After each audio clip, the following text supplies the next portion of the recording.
Hi, I'm Damien Wills, Chief Pilot and owner of GoFly Aviation, and welcome to this week's GoFly Tips. Okay, today we're going to be looking at how we can lose a lot of height in a hurry without increasing our airspeed. Now, why would we want to lose a lot of height in a hurry without increasing our airspeed? Now, the main reason would be that we've got an emergency. For instance, we've had an engine failure, or we might have an engine fire, and we want to get on the ground as quickly as possible without increasing our airspeed so we can land.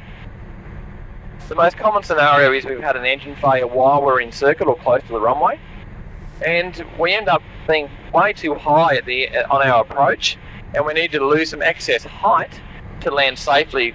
But we don't want to increase our airspeed because we'll end up overshooting the runway and running off the end of the runway. So the easiest way to actually lose height is a mixture of what I call overshooting your runway. So we actually overshoot the runway center line and we turn back a little bit to lose some height, and a side slip to lose height as well, and also use the use of flap. Now keep in mind, we don't want to use flap too early, because with flap we increase our drag, and you may be in the position that you actually end up undershooting the runway if you put your flap out too early. So the safest way to actually lose height and control your height if you're too high is to actually overshoot the runway and the use of a side slip. So a side slip's a very simple maneuver. All we're doing with the side slip is actually cross-controlling the aircraft. So I've got the beach here on my right-hand side, and we're going to do a side slip to the right. Now we can see the beach here, where the ocean meets the beach on my right. All I have to do a side slip to my right is actually move the control column to the right, so some right aileron down, and use my opposite rudder at the same time. So what that effectively does is increase my drag, and to maintain the same airspeed, due to the fact that I have more drag now, I need to lower the nose to maintain the same airspeed, because our attitude controls our airspeed, and this increases our rate of descent. So the great thing about a side slip is it has the ability to increase our rate of descent, or how quickly we're descending, without increasing our airspeed.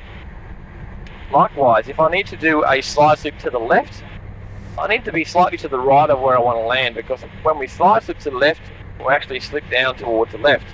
So I'm just going to demonstrate on the beach down here, and do a side slip to my left, looking out for traffic. Beautiful day here on the Sunshine Coast. So coming around now, we can see the beach out here to my left. I'm going to use that as a reference point. I'm going to bring the power back a little bit. So at the moment I'm going to have 80 knots,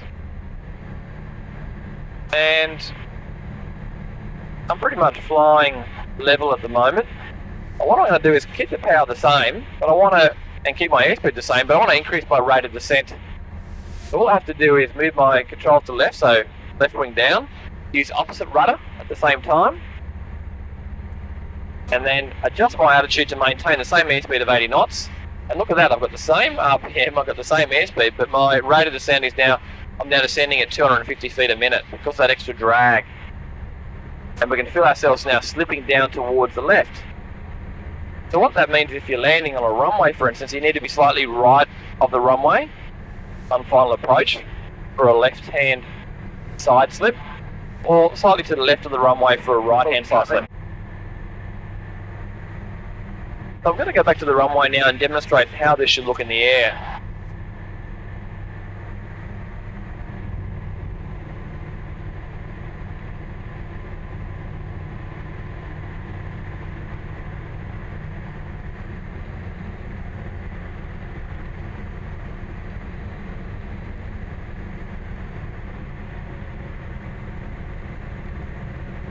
So if we have, for instance, an engine failure over the runway, and we end up too high on final approach, to conduct a side slip, say a right-hand side slip, we need to be to the left of the runway.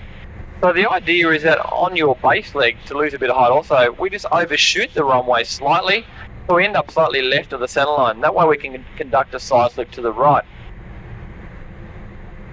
I'll demonstrate how that looks now. So I'm halfway on my downwind leg, runway 23 Calandra, and I'm going to simulate an engine failure. So all of a sudden, engine fails. First thing I do is turn towards the field, out for aircraft, and trim for best glide speed 70 knots. Give a quick mayday call on CTAF, mayday Slinger 8668, complete engine failure, Caloundra Aerodrome. Currently mid downwind landing runway 231 POB, Caloundra. That's it. My make safe checks, everything off, fuel off, leaving my master on the moment for my flaps. We're going to turn that 45-degree base now. I don't want to be too low, I want to always be too high on my base legs. I can always lose height. So I'm now going to assess if I'm too high or too low. I'm looking a bit high, so first stage flap. Okay, and we are still a bit high, so we're going to overshoot slightly. And I'm definitely going to get in, so I'm going to go second stage flap. We use full flap only at the end, because we do a lot of drag. So we're overshooting the runway now. Yep, we're definitely going to get in full flap. So I'm to the left hand of the runway. I'm going to go right wing down and left rudder to increase that side slip, increase the rate of descent. Look at that, look at how quickly we're descending, but our airspeed's remaining constant, around 70 knots. Then I can straighten up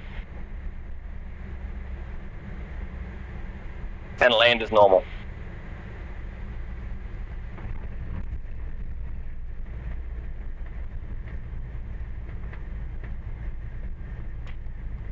Doing the runway, all good. So in summary, to lose height in emergency without increasing your airspeed, particularly for an engine failure, plan to be high on your base leg. Don't use more than about half stage flap, and only commit to full flap once you're definitely going to be in.